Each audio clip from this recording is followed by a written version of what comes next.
Live and in color. Good morning, Welcome. Zack. Welcome Yes. to the Fervent 4 show. Hello. Good morning. When you see someone, whether or not it's a certain time of day, do you always say the exact same thing? Like, so to me, no matter what time of day, and I think I started this because during COVID, I was running a lot, and like I'd run past someone, and it would mostly be the morning. I'd say good morning, and then it would be the afternoon, but I'd still say good morning. And then at night, it'd still be good morning, just because it became so like muscle memory, I guess, like that. Like, Yeah, do you happens to me. Yeah. do you say what is your go-to phrase? Well, when I'm running, it's always good morning. So then when I run in the afternoon or the evening, then I still say good morning. So yeah, follow the same as you. Old habits die hard. You think it's a bad thing, or just like deal with it? Like, what do you think that people think when like you say good morning and it's 7 o'clock and you're at the grocery store, but it's PM and they're like, well, he must work, overnights or something. Like, do you think it's something like that? I don't know. I don't know. I mean, the longer, as you know, the longer that runs, the more fatigued your brain gets as well. So I just keep on going. I really don't think too much of it, but Sometimes I wonder, like, I wonder if the people are wondering, oh, did he start this run in the morning and now it's the afternoon? Wow, right. that's impressive. When I would do like my 20 milers or whatever in preparation for a marathon, like I would see people in my neighborhood, they would be on their way out. I would see them go back home, and then I would see them go back out again, and then I would see them come back home. And this is like a 3 hour run, and they were like, what that they would everybody would think I was crazy because like Well, I think I think when people think of a run, they think 30 minutes probably. I'm going to go on a quick 3 mile, 30-minute run, and that's it. Speaking of runs, I was talking to Jake Maines the other day. He just ran 100 miles. I don't know if you saw that, from Kerala to Hatteras.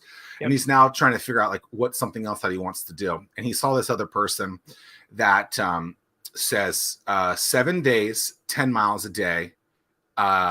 So you run 10 miles for 7 straight days. You run basically 5 miles every single day, about 40 miles a week, and have for a long, long period of time. Do you think doubling that for you would be trouble, or do you think that would be fairly simple at this point? No, I mean, so like, as you know, the last thing I need in my life is another streak, but well, it's only 7 days. So I know, but that's my thing. Like right now, I think that just about every day this year I've done 6. And I told myself I was going to scale back, and it's yeah, I gotta no, but to answer your question, do you think it would be hard doubling that number at this point, or do you think you have enough built in? I think at that point it's just mental. There you go. I told him, and I'd ask you, and whenever I have these like crazy thoughts, I'm like, I'm gonna ask him on the show so that it's recorded, and just in case it's a wild answer, you never know what's gonna happen. Yeah. Howard, do you run at all? When you think of a run, how long is a run for you? I don't really run that often. I mean, the closest I ever get to running is maybe biking, but usually like for like you kind of get lost in it like an hour or so. But yeah, that's the most active when it comes to being out and about. I think it's mostly biking. There you go. Yeah, biking. There's that's. How you doing on the bike, Zach? You enjoying getting back in the saddle? Okay, so fun fact. I rode a lot in 20 and 21. In 22, I rode a little. I started getting back on the bike, which is really just my indoor bike, which is really just my Peloton, about 3 or 4 weeks ago. The other day, I went to get on my other bike, my outside bike, where you got to clip in, and to me, it's very dangerous and scary, and I do not feel comfortable on it whatsoever. So I don't know how I'm gonna get over that comfort. Obviously, you got to ride through it, and you just got to get, I don't know. Dan Gerard would have some theory on just get out there and pedal or something, but I don't know. Like I got on it the other day and I was like, I don't know how I'm gonna get comfortable on this thing. I don't know how I was so comfortable on it before. Like it is a scary thing being clipped into something that small, and a little movement and you're tipping over, and we don't. Are you that hardcore, Howard? Do you clip in, or you just go out there and do some pedaling? Look, I commend you for trying. I actually am not afraid. That sounds so scary, so sketch. But no, It actually, is. I've been trying to do some biking groups that are down here. So I think it's a good way. It's like community. So we ride around with some other people. It's not so serious. You don't go so fast, but it's cool though. I would definitely do that because sometimes like if you're not much of a biker, like you don't find those moments where you're biking and you're just in it. It's like a way to socialize and also kind of see a city, so or see your space. So like we there's one that's out of this bike shop. I think it's called Neighborhood Bike Shop. I forget. But like they do like every Wednesday. It's really cool though. Like you get so many interesting people that you The one on probably would Colley never. Avenue. Is it on Collie? It's right over by that food line. Yeah. Geez, let me, I'm here. I'm gonna look it up. But yeah, it's so dope. Like all these different people come out, especially like when it starts to get warmer, man. You get like you get everywhere from like 18-year-olds to just like old people. It's pretty fun. I think that's good as like not just a way to network and meet new people, but a good way to unwind and get yourself out of the business aspect because and maybe you're there with business people and talk business. I guess that's a possibility, but it's good to do something other than just be at work all day. And I know back in the day I didn't do that, and I think that starting new things like that many moons ago was good for me, and I think that Tim would probably agree with it. And Yep. and it's good to do other things, and I think so many people, myself included, we're in hustle culture for so long, and it's like it's okay to work hard, but like you got to get out of that world too and explore and do something different. Yeah, I heard an interesting analogy Tuesday, just a couple days ago, and it's the comparison that the world that we live in, you're in the middle of a snow globe, and yeah, so you shake it up and there's just snow flying all over, and like just through the course of the day, that is really there's so much noise constantly going around you, and you need to do something to just let everything settle, clear your mind. Yeah, and so biking, running, just hanging out with friends, whatever the case is that we're talking about here today, allows you for that snow to kind of settle down, clear your mind, and then view things in a different way. But thought it was interesting. I will never look at a snow globe again, the same way again. Yeah. So you have to have maybe you have to have fun first. Ooh, there you go. I like that. We're Yeah, getting man. good I at mean, these I like them. I'm learning.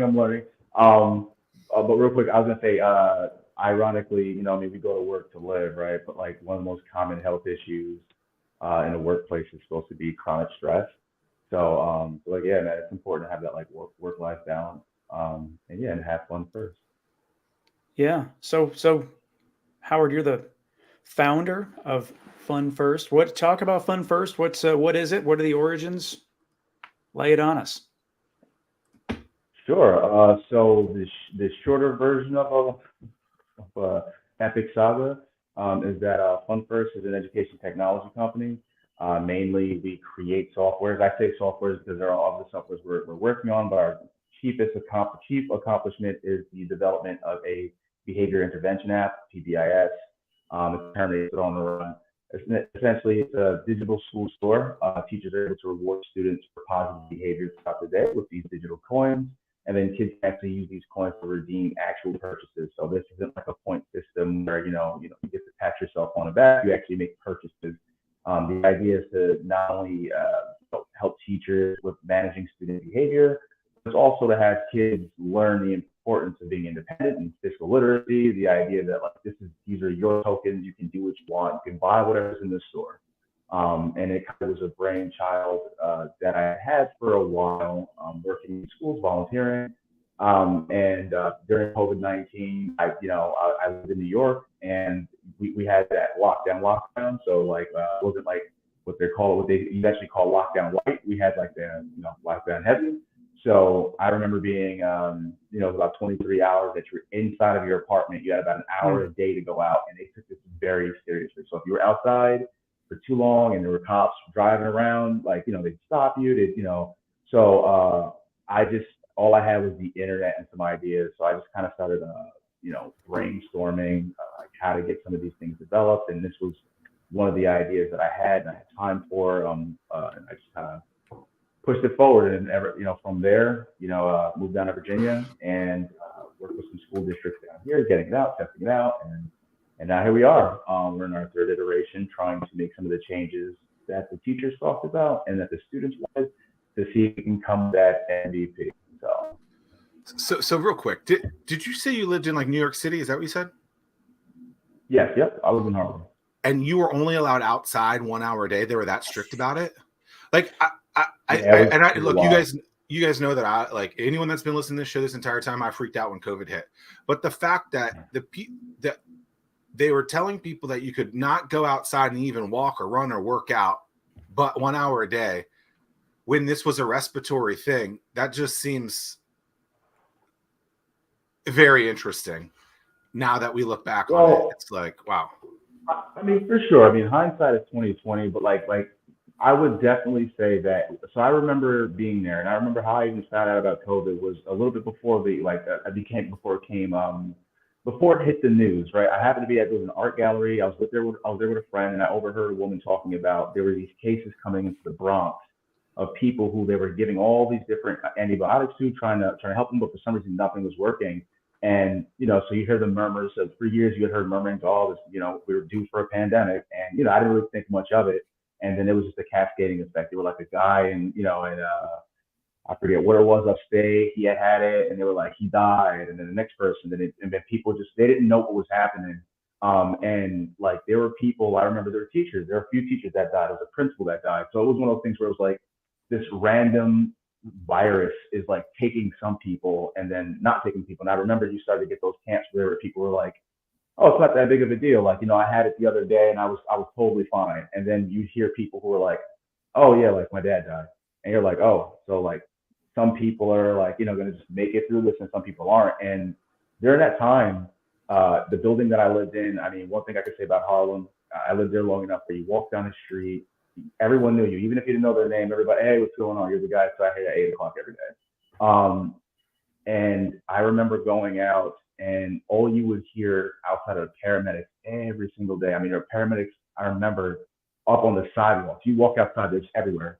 And like when we finally kind of started to get that hour, the timers can kind of come out a little bit, you would see people and you just like there were faces that weren't there anymore. And then like the story was just like when you met somebody, re-met somebody after this time indoors, you hear people's stories about like what's happening in their building. So it was, I can definitely say it was crazy. I remember every day I was watching the news at the time.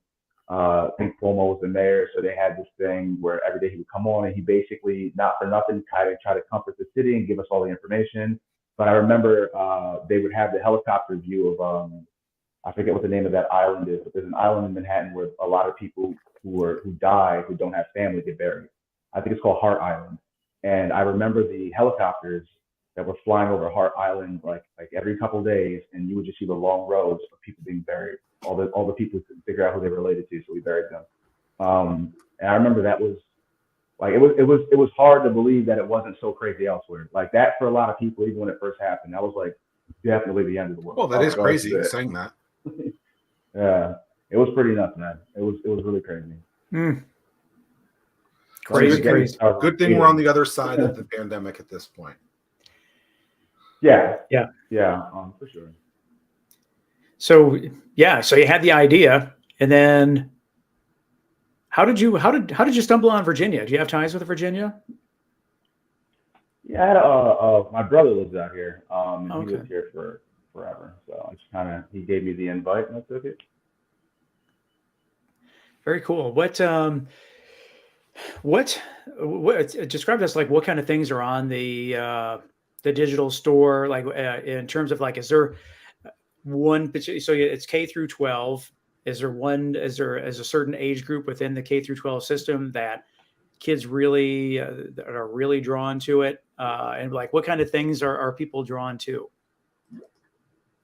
That's a really good question. So the whole idea behind the concept behind the Fun1st app was to kind of like empower students to take the liberty of kind of regulating themselves, being more mindful, right? Rather than having to chastise them every time they did something wrong, the idea was let's start to support them every time they do something right, and then give them the independence to make a decision as to what they want to do with the coins that they have, right? So each school is kind of tailored for their students. The idea is, as teachers, as educators, you want to get a good idea of like what are your students into. And I find that, and initially when we first did this, I swore that I was going to have to like put these packages together to kind of like, sell to schools. But what we found is that each school is different. Of the interesting things that have made it in the store, right? So like the thoughtful things, right? We have some teachers that'll put like a one-on-one pizza time. Cool, that's fun. One school, they were doing Kroger gift cards. Kroger kind of lined up with them, and they were able to get some gift cards for a good price. And that was a high school, so the kids that will get those gift cards would use them to get gas. So like it became real, right? This is a real place to actually make actual purchases. And just listening to the kids gives you an idea of what you can put in there. Some of these things they're low cost. One school, they said that they were having issues. They would take a test, they wouldn't do so well, and they didn't want their grades, their GPAs to go down, so they wanted to do test retakes. So now you can earn coins to do test retakes. One school pitched around the idea of like trying to put a certain amount of money away for students to be able to pay for their SAT test, the SAT cost, right? So like one SAT access pass, if you will. But it just became one of those things that just mold to each and every one of the schools. But the idea is that whatever it is you put in there, you got to honor it. When we give the coins out to students, the behavior that they exhibited, like they earned it. You can't take that back from them. And so it's really cool. It's the conversation, the dialogue between the teacher and student. Have you ever watched the show The Wire? Like a few episodes, yeah. Okay, so, and I know Tim has watched some of it, but in season 4, it's basically about grooming the younger generation to be into the Baltimore streets, into the drug streets. And what's interesting is they're in school at this time, and these kids, a lot of them, well, I'd say some of them are really, really well behaved and just kind of a part of the atmosphere, and then some of them are really, really bad behaved. Where do you? And so when I first heard of your company, I was watching Wire at the time, and I was like, oh, this is interesting. I was on the education side, and I was like, oh, this is interesting. I wonder if it's for the super, super like misbehaved kids, or is it for every one of the kids? Like, where do you see the sweet spot in there? Because I'm sure that every teacher that I ever had thought I was the demon child, so they probably would have loved something like this for me. But like, where do you see as that sweet spot for the students in there? Is the super bad kids, the super misbehaved kids, is this something that can fix it, or where do you see that? That's a good question. So initially, I didn't really design it with any particular student in terms of their behavior in mind. The idea was just like to see whether or not kids would choose a path of self-regulation that's given the opportunity to be rewarded for positive behaviors. So it can be used on any student that's willing to participate, and that's the key. Like if you wanted to, I guess I always kind of like view like this like a little economy, right? And just like our economy, there are going to be people who participate because it makes perfect sense to them, and then there's going to be people who just don't want anything to do with it. So I would imagine that would translate to schools as well.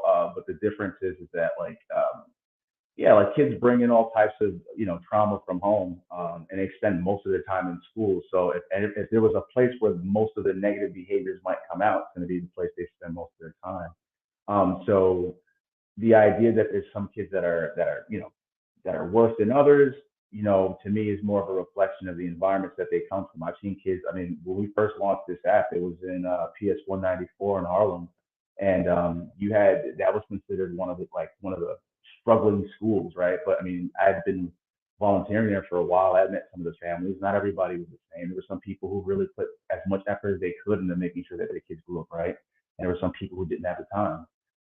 They both went to the same school. My issue was that in that classroom, the student that had a little bit more support and maybe had a little bit more eager to learn was in a classroom with a student who didn't really have as much encouragement. But the education they were both given was affected by one of them.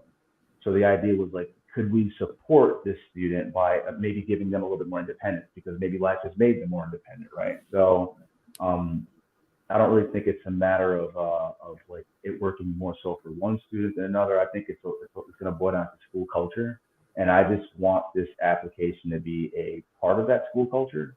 So when we talk to a school about like launching for the fall, the idea is like before we get to the fall, let's kind of figure out what this could look like. If this was something that everybody was using, like how would that look? If there's stuff in the store, what do you want to put in there? Having brief conversations. I mean, I went to one school, sat down for like all of an hour and had like a list of things that kids wanted. And like half of that list were things that you could give them for free. It was just certain privileges that they can't have because they're students. So like the test retake, right? They have no control of that, but yet you do. It costs you nothing to give a child the ability to take a test twice. Especially considering that in order to get the coins to take the test twice, they had to, be positive. They had to use positive behaviors. So I think that like an ecosystem like that could work really well in creating a school culture. And I think that that can translate to a lot of different schools. Again, I've seen kids that came from all types of backgrounds, and I've seen them, on any range of behaviors, right? I mean, there are kids who struggle at home, come into school, and this is their escape. So, just trying to talk to them, just try to see what's on their minds, what they like, what they're passionate about, and how we can help. There's some interesting studies on kids taking tests multiple times as a learning strategy and how it's frowned upon, but how it really helps them learn a lot more and positive. So it's interesting that incentivizing that is an option in there. I don't know. It'll be interesting. I guess a lot of Montessori schools, is that what they're called, are big into that. Like if you don't do well on a test or you want to improve that, you keep taking that test until you get the score that you want, and it's just status quo. It's cool. It's whatever. But I guess in public schools, it's not. But it is. Can you imagine like just having a bad day, doing bad on a test, and then that's the reason you got a C that year instead of an A? Like that's an interesting incentive in there, and so it'll be cool to see schools adopt that. Do you see that it's an entire school system or an entire school at a time? Is it a classroom based, like if Mrs. Peggy wants to do it but Mr. Lane doesn't, is that okay in the same school? Like where do you see the actual acceptance of this coming? School based, classroom based? Where is that? I would imagine it'd be that would change by district, and I mean that's kind of the fun part of the whole this customer discovery is trying to figure out, is there a one size fits all? I would wager to guess that the answer is no. I think that there are districts that get, they're supported, and they have leadership that supports each and every school. One thing I can say is so PBIS, positive behavior intervention strategy. In general, there's cancer. People who think it's the greatest thing on earth. There are people who think it's the worst thing you could possibly do. But it looks like overall, it does save school money having some sort of implementation of PBIS and things become more mindful. It saves time. About 50% of classroom time is spent managing classroom behaviors, according to some studies. Right. So, when you start thinking about teachers being burnt out, when you start thinking about students kind of students operating in an atmosphere that won't help them learn moving forward, and then getting to the end of the year and trying to figure out, well, how do we, like, the decisions now, do we pass these kids or not? So I don't think that this app currently could just solve all that, but I think that like there is something to be said about normality. Having norms inside of schools, inside of classrooms that translate all across the board, that make it easier for students to understand what's accepted behavior and what isn't. I also feel like kids are experiential learners, so like a lot of what they do is through their experiences with other students and with teachers. So I feel like creating a culture where students know what behaviors they're supposed to do in classes, it makes it easier for students that do want to achieve to act on it. And I mean, obviously, you're always going to have outliers. One of the advantages of using the app, I would say, real quick plug for the app is that teachers can use it using their classrooms on whiteboards, and it's really important in being able to create a visual as to what's going on in the classroom, and then kind of like using like peer strategies, like the ability to have other students in the classroom who are working really hard and being documented, and then seeing all these other students that are doing well, and then choosing to be more mindful like they are because I can benefit like they do. So the idea is be very visual with what you're doing when it comes to working with your classrooms, with your students. Yeah, hopefully it works. Well, to me, it seems like it's like a no-brainer to me. Like the whole world is educated through positive reinforcement, and as I'm listening to you talk, I'm just trying to think. Other than schools, is there anything like school is like the one place that there is really not any positive reinforcement. And like so, when the kids don't behave, it's like, oh, guess what? You're now on some sort of prescription drug so that you will behave or you will listen. So I would love to see the success that you have with Fun1st, that with positive reinforcement, that you could like, are there any people that are like borderline about to be prescribed some sort of medication during school that then through positive reinforcement and working towards that they no longer even need the medication? We didn't have that stuff when we were growing up. You just, that just wasn't part of society. For sure. I mean, like positive reinforcement supports growth. It promotes a sense of self-efficacy. It's important that kids, especially in elementary school, have those kind of supports. Kids want to be proficient. They want to be good at something, and you sit down and ask a kid why it's important for them to go to school. I mean, I don't know how many kids would be able to tell you what they anticipate to get in the future from going to school today. The idea is that we're trying to create these behaviors that will ultimately like be advantageous to them in the future. But again, they don't really have a concept of the future. They're more in the now. But I think that it's really important. I mean, you go to work because of the positive reinforcement of going to your job. If you didn't like it, might be the paycheck, right? Or if you love your job, it might just be the act of going and being around people that you care about, or being at a job that you enjoy doing, right? And like, because kids to some degree, like school is a job for some kids. Like they have to go to this place. They don't quite know why. Some kids, they have a good time there. And the idea is that, like, yeah, I mean, when they stumble and they fall and they do all the things we did when we were growing up, how do you reinforce them when they do the things that they're supposed to do? But again, there are going to be people who are going to argue against it. There's always someone. But I think that it's worth. We want to support schools by allowing them to try the app out for free, for instance. Try a classroom, see if it works in a classroom. If it doesn't work for a classroom, it's not for you. If you do see some success, then they consider using it for your school. What are some of the arguments that you're hearing against your platform? No arguments at the moment. A lot of like right now we're at a point where we're getting more comparisons than we are getting arguments against it. But there are people who do believe that that like promoting positive behavior, or I would imagine giving something for a positive behavior creates an environment where students believe that they're supposed to be rewarded for good deeds, and if they don't do good deeds, they don't get rewarded. They have no incentive to do it. But again, I think it boils down to school culture. Because that argument can be made for our society, right? Like, oh, well, do every single one of us within our society decide that because today we can't get what we want, we're just going to turn up? Probably not. There's outliers. There'll always be outliers. But I think ultimately, choosing to reward a student for something positive, and again, you decide what's positive. So positive isn't every time a student sits in their seat they get a coin. Usually under PBIS, there might be an acronym that they use, maybe 4 letters that represent 4 words, and those are 4 behaviors that we're looking for every single day, right? And if I say positivity is one of those behaviors, anything can be positive, right? I can choose to give a coin anytime I want based on positivity. I can remind a student that they cannot get a coin today because they're not being positive. I can say, you know what, well, let's try tomorrow. There's a number of different techniques that come with using the PBIS, but it's just a matter of being informed. So that's our goal. Our goal is to create a platform that supports teachers and then inform teachers on how to use it, and then hopefully we can see some changes in classrooms. Is this the first business you've ever created?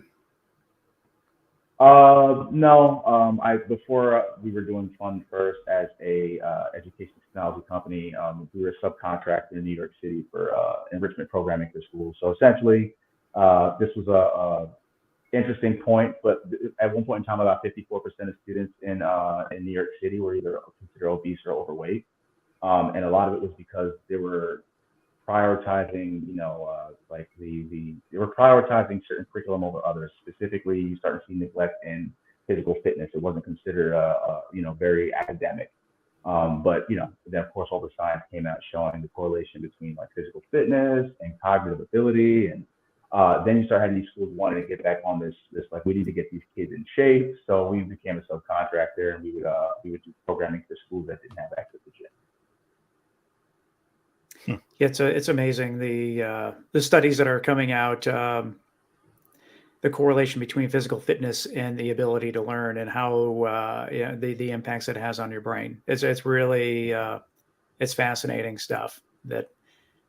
Why do you think these schools take that stuff out though? I mean, it's like they get rid of arts, they get rid of music, they get rid of like physical fitness. Like it's like these things seem like common sense. Like you don't need science to tell you that. Like or if you're sitting all day, like what are they replacing that curriculum with?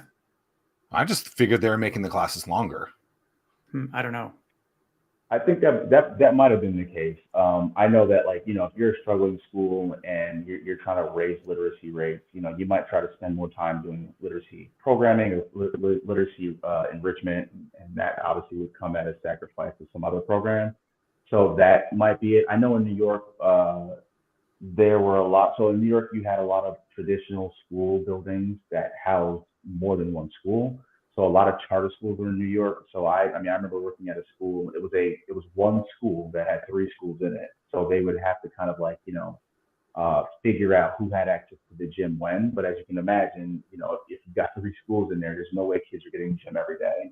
One school I worked at, they had an alcove, which was basically, just a space between one part of school, other part of school, and had these pillars, and we had to create games that could happen inside there that would get kids active.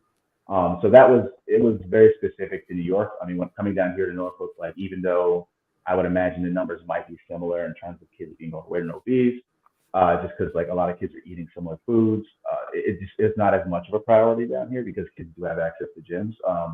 So it's not it would be more of a New York thing, I guess.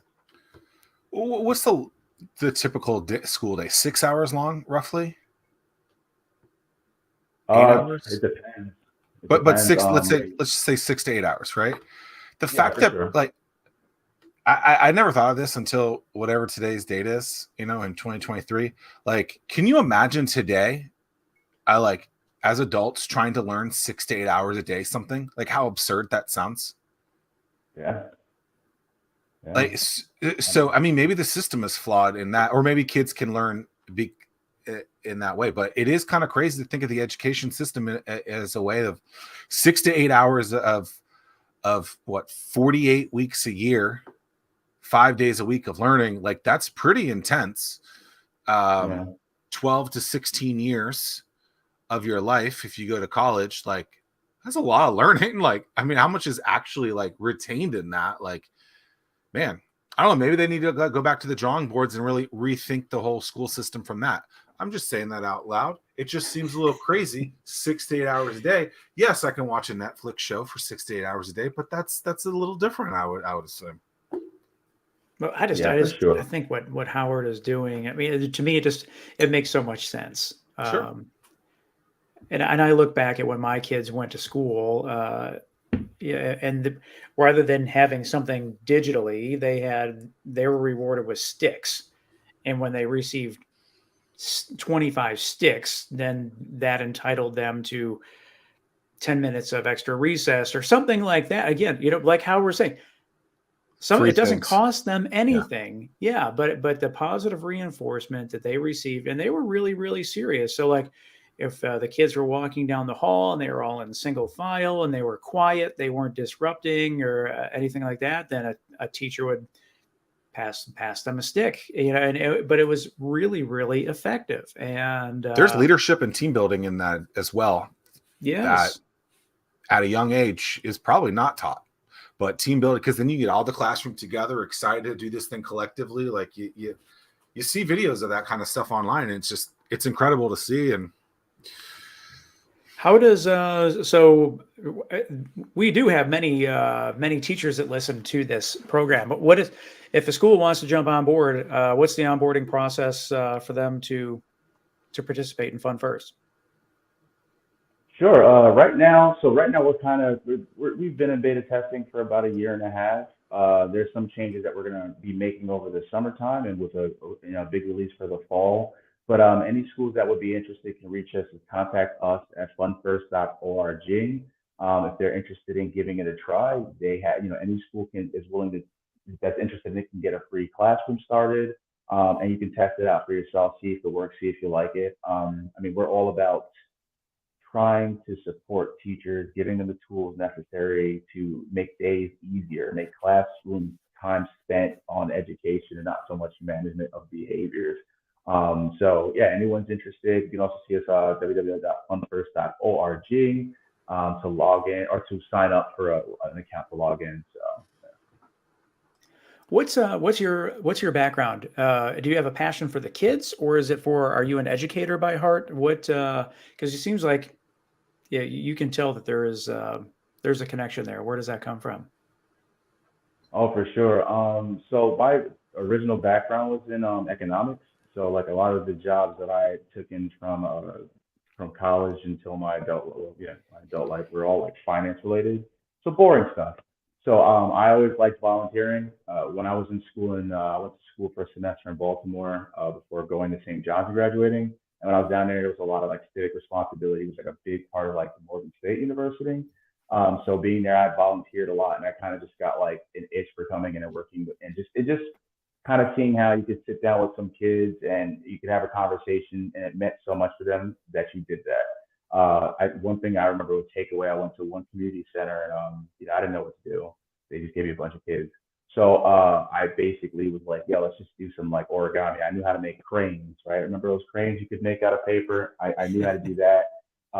Didn't think much of it, but it was enough to keep kids sitting down for a while trying to fold paper. But I remember coming back a week later, and kids were coming up with all these different cranes in different sizes. Like they were like trying with this paper in this color. And then, it kind of dawned on me like, yeah, you taught them something. And again, it's folding paper, but the idea was that like, not only did you teach them something, they then went home and decided to try to like recreate what you created, and I was like, all right, well, what other ways, it's always been on my mind, like, what are some other ways we can educate and teach kids? There's a lot of lost potential in some of these schools and some of these neighborhoods. And, I think technology is a great way to equalize it, but technology has to be taught. So some kids get it, some kids don't. So a big part of what we want to do is help schools kind of utilize the technology. You mentioned that when your kids were in school, they would be given these sticks. That concept it's around the world, right? Like the concept of having a school store.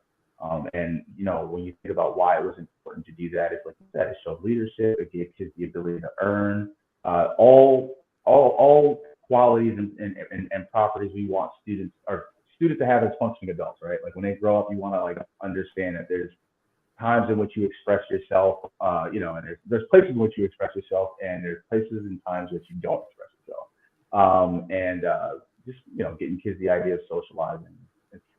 It's kind of always been a passion of mine. Yeah, I mean, when you get when they get that hit of dopamine, when they earn that coin, I mean, it's just leverage that for the positive and for the good. I mean, it just I don't know. It all makes too much sense to me. Listen, I hope that the school districts agree with you. We're definitely trying to get some schools to sign up. But yeah, I think that it's just we didn't invent that idea. That idea has been out there, but it's just a matter of making it more applicable to kids. I mean, these kids are growing up with some of the technologies that we didn't have. I remember being back in school and like, a cell phone was something. It was like you might have known somebody with a cell phone, like, but now they're growing up and it's like you have elementary school kids going to school with like in a supercomputer in their pocket and they don't know what to do with it other than play video games. And it's like, oh man, well, like, let's leverage that technology and see if there's a way we can kind of engage with them. So. You mentioned being in beta for a little over a year. What's holding you back from taking it and just making it live to the world? Oh, very good question. So we've been bootstrapping this whole time. So those big companies out there, venture capital, their seed funding and their Series A, we're like, it's just been, me to some degree funding most of this. So this year is being spent as the year we're looking for funding, right? So we're trying to go non-dilutive to start. So, BIRs, RFPs, things of that nature. And then, we also, kind of participate in a few accelerators that have like non-dilutive funding. And then, and bootstrapping. So that's really the biggest thing that kind of holds us back is some of the changes that we want to make are big changes, and it takes time. So like just kind of funding along with the changes that people request. But by this fall, it will all be done, and we'll be right where we need to be, which I think is perfect timing. In all honesty, I think it had to grow the way. Hearing what teachers had to say, hearing what students had to say, letting the school have it for a year and just kind of being like, hands off. Let's just see. Let's see what this school does with it. Let's see what they come up with. And then seeing those recipes and how it worked for certain schools was like really important, understanding how the app could work for my son in the future. Like there's conversations I could have now with the school on how to use our platform, but I couldn't have had a year ago because I just didn't have the data. So who's doing who's doing all your development work for you? Are you doing that in-house, or are you contracting that out? I'm a bit of A and bit of B. Some of it is in-house, and then some of it, again, like when we have like a lot of coding that needs to be done, we have a firm that we work with. Yeah, I think that I don't know. I'm cautiously optimistic that I think that schools they're traditionally just so slow at adopting anything new, but it seems like there's some more freedom and flexibility that they're able to execute quicker. I do think the teachers they are unsung heroes in this world. And just the amount of, they are producing the next generation of kids, and they should be given the opportunity to have whatever tools they need to make that easier so that they can scale that ability. I give so much credit to teachers. I mean, they love what they do. They really, really love what they do. It just, my hat's off to them, because I am not wired that way. And the way that they're able to work with kids are interesting. Man, they know how to test the waters. They know what they can get away with. They know how to take control of situations and to be able to neutralize this. And neutralize may not even be the right word, but positive reinforcement is just it's so key. For sure. Yeah, they definitely could use the support, and like volunteering. I don't know if you've ever if you've ever just been around a group of kids, like just for any prolonged period of time, you gotta like next time you see a teacher, give them a hug and just like, listen, I totally see what you go through on every day. Because if you've ever been through managing 15, 20 different personalities, like it might be tiring for us to do, people who don't teach. It might be tiring to do it for an hour, but like you said, 8-hour day, 6 to 8 hour day, trying to figure out like how to entertain 20, 25 kids. But there is importance in what they do, like you said, they're the generation moving forward. Do you have a teacher that you think back to that kind of like inspired you to want to learn, or just like someone you remember, kind teacher? I was not a model student by any stretch, but I give them a lot of credit for dealing with me. I have grown to appreciate teachers, especially watching my two kids go through the entire school system and being more involved with different schools as I do different volunteering things across the community. I will say one of the most touching things in this area, it was formed in Newport News as an achievable dream. I mean, what they do is incredible. I mean, I was able to go through it and do a tour of the school. But every morning, every single student is greeted. And it's either like police officers, firefighters, military, but they're greeted every single morning. So their day starts with that greeting, but it teaches them the soft skills to make eye contact, shake hands, or fist bump now after the pandemic. But it's also an opportunity for like the teachers to do like a morning check, make sure that everyone is good. like from a well-being standpoint. And it's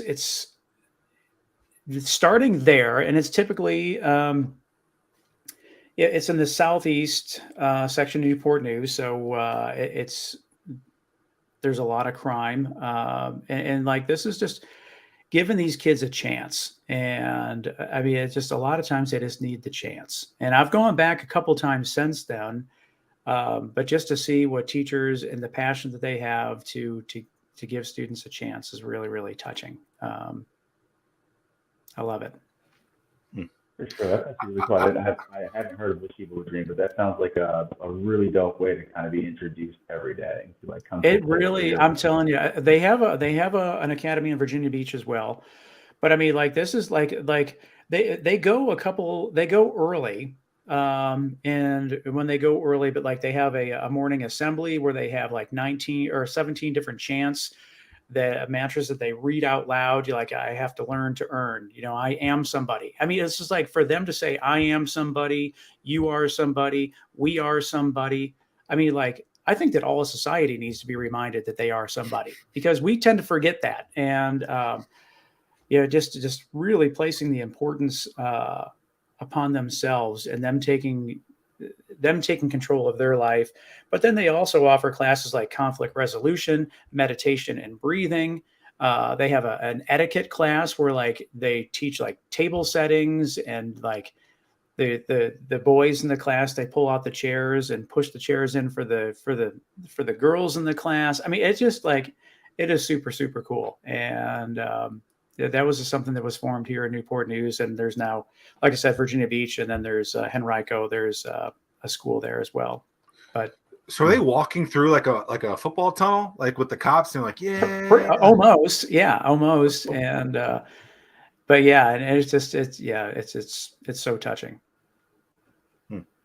I do remember a couple of shockingly, I do remember a couple of teachers that actually a few of them I'm actually still somewhat in touch with over the years, which is kind of interesting. A Spanish teacher of mine was a swim coach of mine, and then a shop teacher allowed me to like really do a lot more than the class was supposed to be. And so I don't know if inspiring is the right word, but like definitely believed in and gave me like those chances where I think other people are like, yo, I can't wait for this kid to get out of here. Like, he is an absolute problem child. And, that was probably a good thing. Look, I grew up when wrestling was going through what they called the Attitude Era. So you got The Rock, Stone Cold, you got DX doing all their immature moves all the time. And that's what I did all day in class, and sorry. I don't think anyone who listens to the show should be shocked at that statement, but that's what it is. And, I fell in for it. And, every teacher's worst nightmare is a kid that watches wrestling, because if they start to do what they see on TV, all hell will break loose. And it did. I remember that. And that literally was like, I was like, when I was in school, I was the same thing. I actually had a conversation with someone not too long ago who's actually 22, who apparently had the same thing. So apparently wrestling is just bad for students to be watching. I think wrestling is underrated from a pop culture standpoint. And I think you could it's a lot bit. I mean, them and UFC just, merged, or, UFC bought them, however you want to say it. But like, a lot of people follow wrestling, and in pop culture, a lot of what wrestlers do is implemented in the world.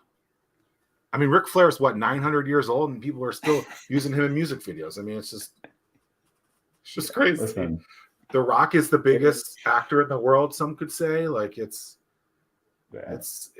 obnoxious. Without a doubt. I mean, I loved it. I remember growing up, the same thing. Kids would watch wrestling. They would see the Undertaker, and I remember at that time it was like Stone Cold Steve Austin used to do the Stone Cold Stunner. Mm-hmm. So of course, every kid in school, you walk up to him, you get kicked in the stomach, and it does not feel good, Tim. I've had it done to me. I used to do it to people all the time, and then some kid did it to me once. It was not fun. I was not ready for that. Wrestling's real. That's why they say don't try this at home at the beginning of every show.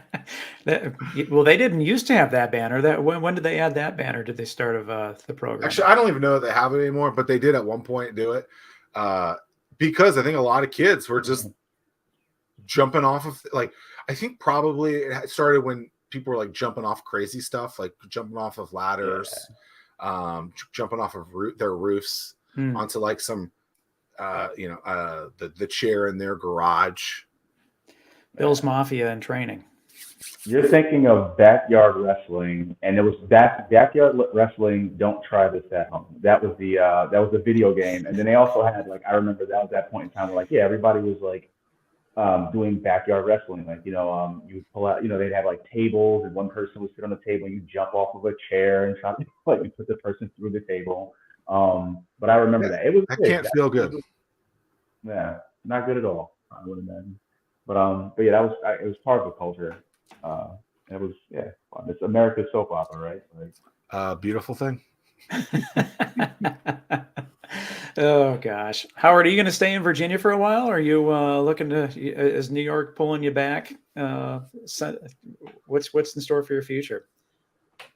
I'd like to think I'd be here for a while. I've been in New York for quite some time, and I think I need a break. It's a great place, but it is hustle and bustle every single day. And it's also, we were kind of having this conversation last night about how, like, a place like New York, you're surrounded by excellent people. Everyone here has to be excellent. They have to be good at what they do because there's so many people doing what you do. And then you come to a place that's a little bit slower, and you have to be moving a little bit faster. Like, why is this? It's just like, because you came from somewhere else that was a little bit more. So yeah, I'd probably stay in Virginia for a little bit. I mean, I also just feel like Norfolk has been really good. For me, it's been good for my company. It's this community, there's so much happening here. There's so much ambition here, so much talent here. So, like, I'd rather be somewhere where I could help cultivate talent and be a part of that wave than just be another drop of water, I guess, in the ocean, right?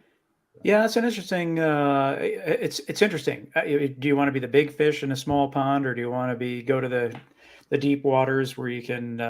It's opportunity is there, but you are still the small fish don't realize that they're a small fish in that big pond. But it's just that hope and dream that they could become something. So it's interesting. So I love it when we see people like you that come here and you realize that in a smaller market, you can be a bigger fish in that small pond. But what other people don't realize that when they're like, oh, this place sucks, I'm moving to Austin, or I'm going to someplace else because there's more money available. It's like, yeah, that could be the case. But if you can't make it work here where the waters are smaller, the likelihood of you being able to do something where the competition is that much more, it is just so steep. Yeah.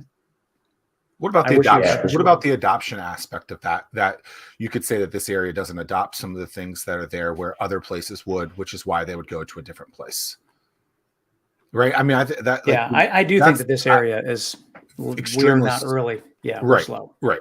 And so to me, that is, and I say access today, right? That's like, I remember 2017, I was interviewing Gary Warren. He was from Ivy Watch. He started that. And I don't know if he wants me to say this. I don't remember if this was like off the record or whatever. If it is, I apologize, Mr. Gary Warren. But he said something like, I had to go to Minneapolis to get this thing to get access into the medical centers, even though we have, X, Y, and Z medical centers here. They just wouldn't open the doors. But here, a bigger city in Minneapolis, I was able to do that. I get everything that both of you were saying, but I think the access piece to this area is a big reason why someone would move to go somewhere else, where you can get that opportunity to actually have that tech do what you want it to, where we're a little slow here. I do think that that's changing. I do think that no doubt that is changing.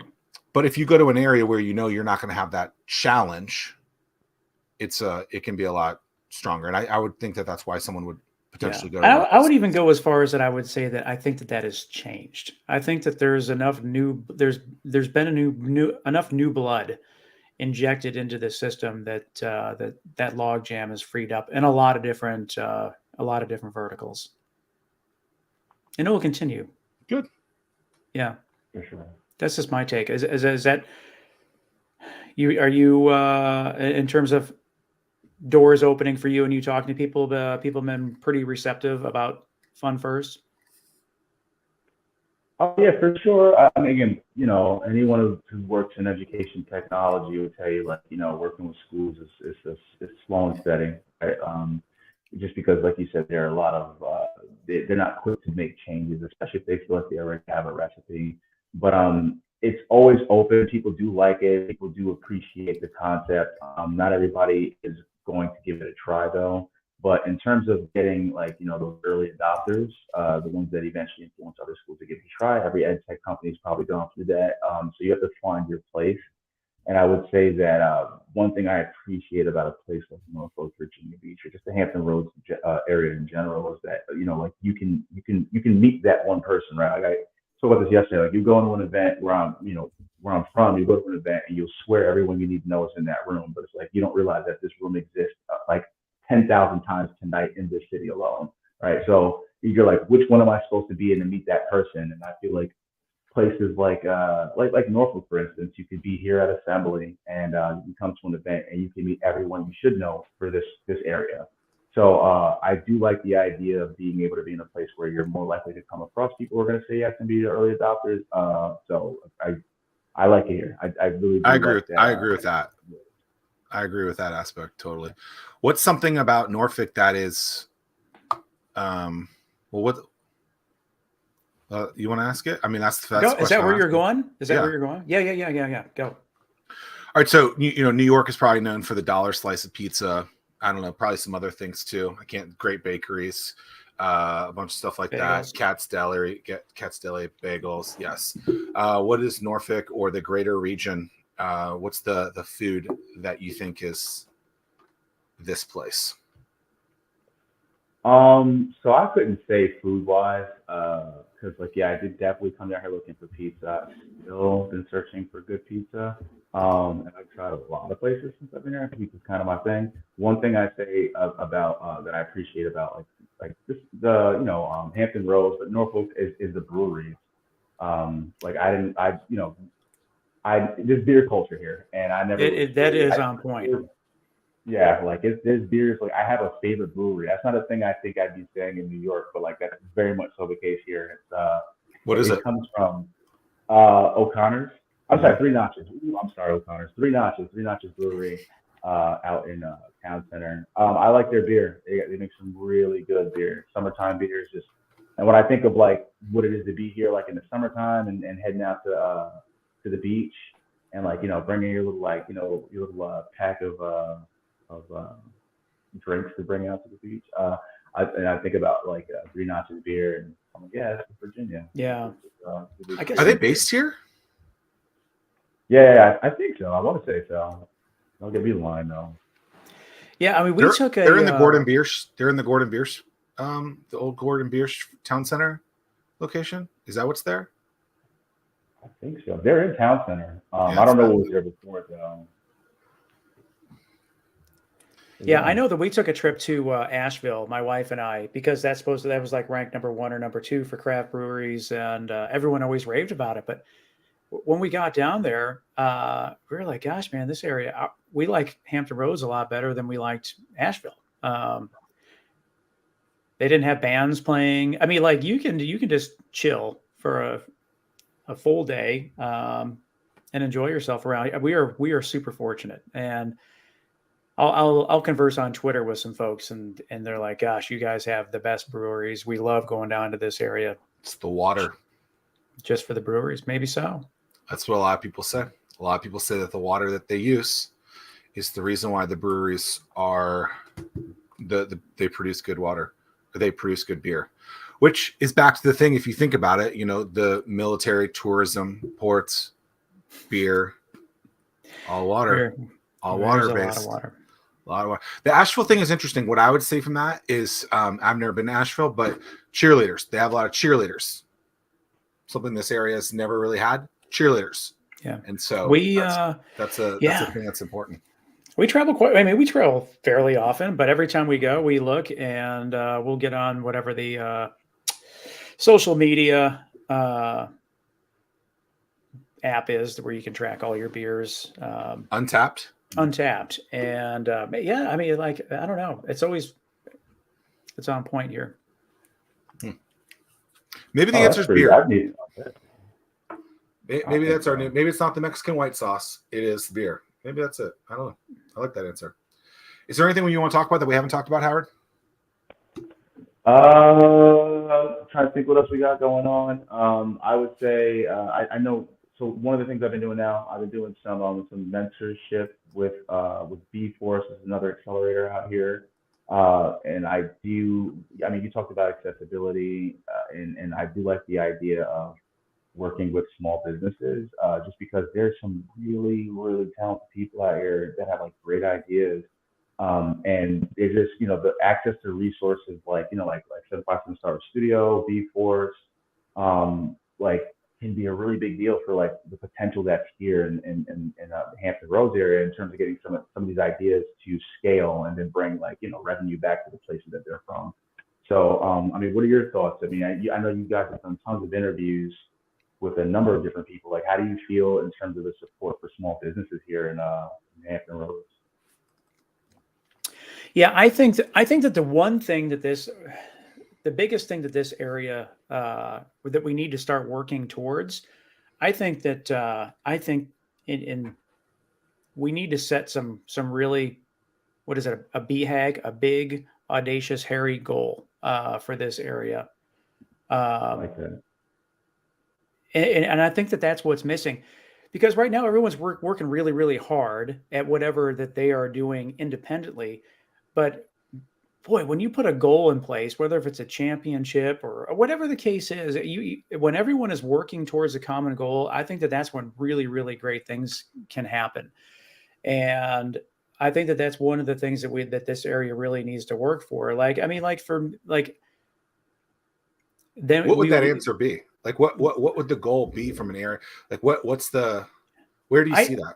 Yeah, I mean, like, to me, if I was king for a day, I would set just even something in the sense of like, hey, let us within the next 10 years, we want to host like the round of 32 for March Madness, or something to put us on the map. Whether if we have like a Colonial Bowl for college football, something that we all can work towards. But like, well, the bowl game could happen.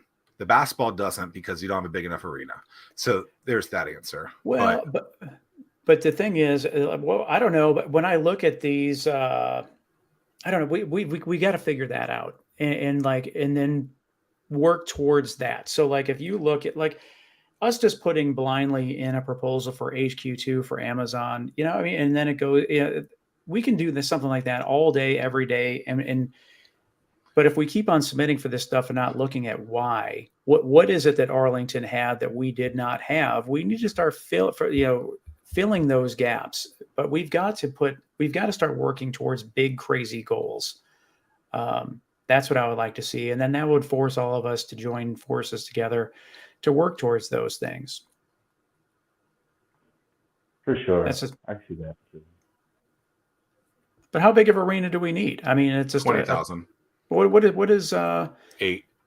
ODU is 8. Scope is 8. I don't know. I mean, something. Even if it was around dude, I'm 100% with you on both of those things. I would be an attendee. I would go to all of those things. Greensboro is a 20,000 arena.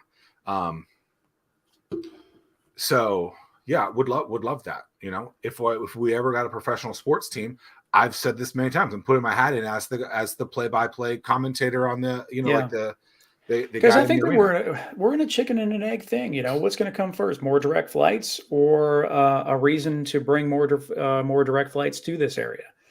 But but not doing anything is not doing anything. I'm with you. I'm going to think about that too. Stay tuned. I'll try and think of a couple of things that could be interesting, and achievable. So yeah, Howard, it's been an absolute pleasure. Thank you for your time. Continued success. and keep us posted on everything. Yeah, thanks so much, Thanks Howard. for having Really me, enjoyed guys. it. I enjoyed it. I appreciate what you're doing for the kids.